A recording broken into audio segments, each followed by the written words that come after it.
Today, 3 great recipes. And just when you think you have nothing in the house, go to the pantry. And before you know it, dinner is ready. First, it's pasta and bean soup. What takes a long time in pasta fagioli is, if you're doing the dry beans, soaking them overnight, and then, of course, cooking them for about 45 minutes to an hour. This recipe will just take the beans right out of the can and make the pasta e fagioli. And here I have 3 cans of the beans. What we'll do, you know what? I want some texture and I want some creaminess. So I will puree part of them and part of them will leave whole. So these are the canned beans in a food processor, in a blender, whatever you have, with a little bit of water. So that's nice and creamy. So let's begin with the roux. So what is roux? It's some good olive oil, but you can start with butter or whatever you like. Some garlic for flavoring, and I'm just gonna crack the garlic cloves so that the flavor of the garlic comes out. Okay. Here I have some water boiling. Once I get the base going, I will add the boiling water with some tomatoes, and all of this will form the base for our beans. The garlic is beginning to cook, releasing its flavors, just a little bit of flour. And this is always a good base. If you want to make a soup, and you want a little body or denseness to the soup, beginning with a roux at the base always sort of gives you that texture and that complexity. And I like the roux to get a little bit of caramelization because, you know, that gets kind of that nutty, toasted flavor. And that sort of becomes part of the soup itself. The aromas are beginning to happen, the caramelization, the garlic, so that will permeate your whole base of the soup. Get a ladle here. First you take just a ladle of 2 of the water,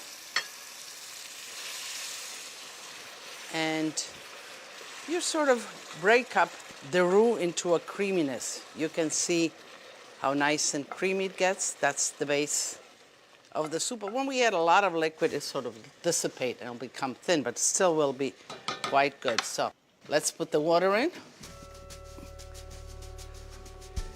And it's about 3 quarts of hot water, boiling water. And whenever you're cooking and you're adding liquids or sauces or stocks to what you're cooking, bring it at the same temperature because, you know, cooking is a chemical reaction and temperature is very instrumental. So if you bring it all down to cold temperature with something cold, it changes the dynamics of what you're cooking. Salt, keep in mind that it will reduce, but I want to flavor it a little bit. Anyway, I love rosemary with beans. A sprig or 2 of fresh rosemary. Just break it like that. We'll throw the whole thing in. Some tomato, plum tomato. And, you know, if you have a food mill, that's fine, but otherwise I just kind of crush it like that. Whenever I cook with tomatoes, it is all about tomato paste or plum tomato in their juice like that. I don't like pureed tomatoes. I don't like chopped tomatoes.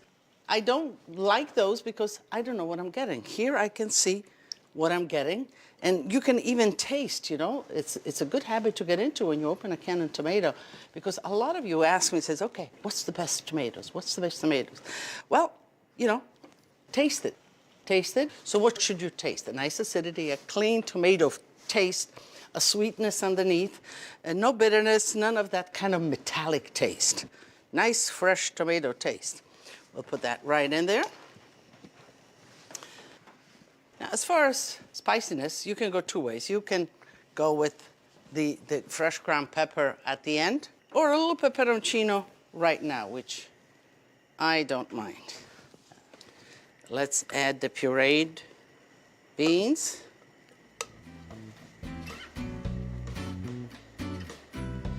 You bring this to a boil, and then you lower it, you let it simmer, and you let it cook for about 20 minutes to half an hour until all the flavors homogenize. All right. The soup has reduced substantially. That's great. Let me just taste a little bit for saltiness. You know, I tell you all the time, keep on tasting.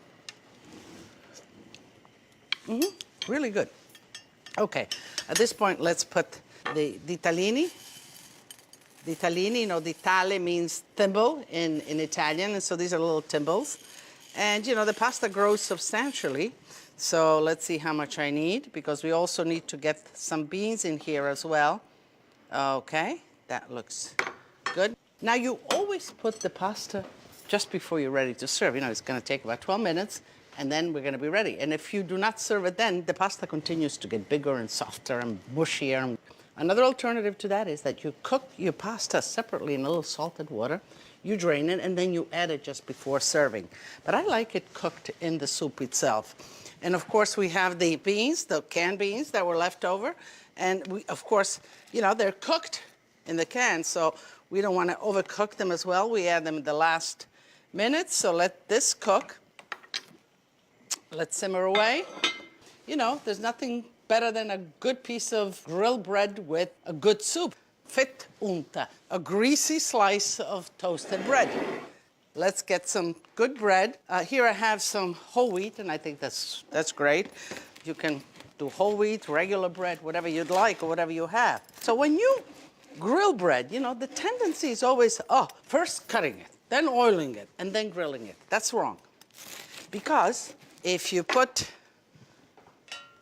the oil on the bread and then you put it in the pan like this hot, you're actually burning the oil. You're changing the flavor of the oil. So first grill your bread. That's number one. While it is grilling, you can put the weight on it, but you got to be careful because it burns quickly here. Olive oil. Just a little bit of salt in the oil. Some good garlic cloves cleaned, because we're going to rub the bread with it and just crack them a little bit. Okay. We are ready to go. Let me see the soup. That's bubbling away. We had the rosemary branch, if you will, floating around. I'm trying to... Got it.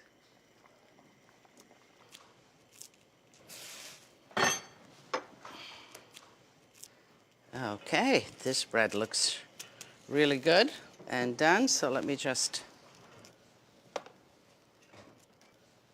And while it is still warm, what you do is you take the garlic, just like that, the crush, and you rub the bread. So you get the flavor of it. No big pieces, but it's the intense flavor of garlic. And then you brush it with the olive oil. So it's the nice and freshness of the olive oil. You know, you get all of the fruit, all of the aromas, without altering it by grilling it or giving it that burnt kind of effect. And you continue to do so. This is the proper way of doing fettunta. If you were in Tuscany, this is what they would do. And it's easy for you, and it is just delicious and will go great with the soup.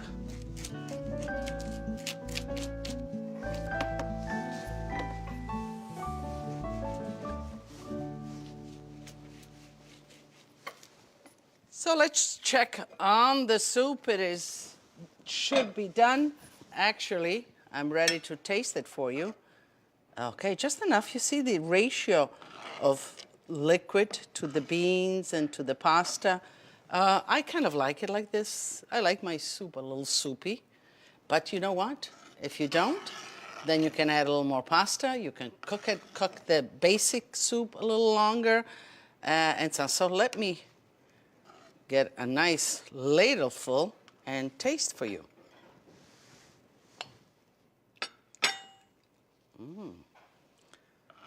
That looks really good. And you can see, out of your cupboard. So what would I add to this? I would add a little bit, of course, of grated cheese. Just like that. A drizzle of the olive oil. So you see all the place that I have here on the olive oil. I use the base to cook, but I'm drizzling some raw here.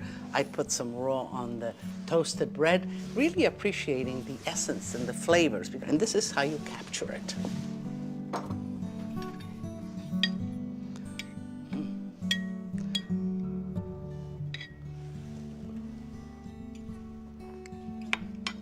It's really delicious. You know, it's heartwarming. I love soups. And if you can combine pasta and soups, I love it even better because I get two of my favorite things. And this is so simple, so straightforward, from the cupboard, and very economical.